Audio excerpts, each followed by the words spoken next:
plays games. I hate point and click. Sorry. Sorry for whoever I've offended by saying that.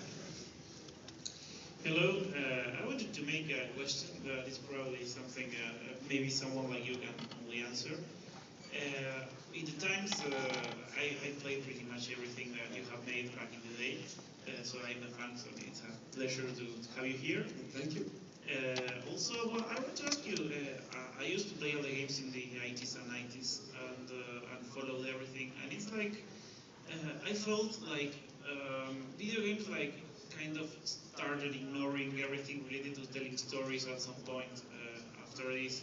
And this is something that is only happening, only the games now in the last years are starting to put emphasis in telling story again. Maybe too much, like you say, for example, games like Uncharted or anything, focus too much on telling the story and not so much on the gameplay. But my question is, what happened with the industry? Did people like stop caring about telling stories at some point that this game stopped being made? I think what happened was that publishers said adventure games have very low replayability factor. You tell a story and then that story's been told. Who's going to play the game a second time or a third time? It's almost cheaper and a better investment to make other genres of games. I mean, even Sierra abandoned storytelling somewhere along the way, late in its history.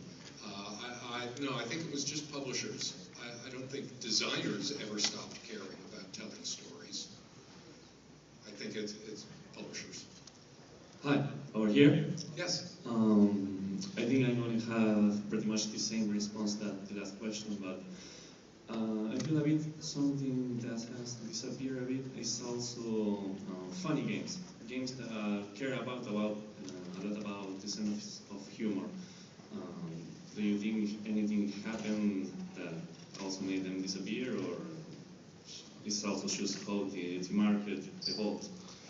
I think funny games are very difficult. It's much like Hollywood. In Hollywood, they have often noticed that the comedies never win the big awards. It's always serious drama that wins the big awards. And I think there's a lot of pressure on developers to take the easy way out, and that is to not try to do comedy. People say something about comedy and death. I guess death is easier than comedy or something like that. Well, then maybe the wrong person is trying to do the comedy or something. It's just very difficult. And I think avoiding that whole genre is a way for publishers to play it safe and also try to get their work taken seriously.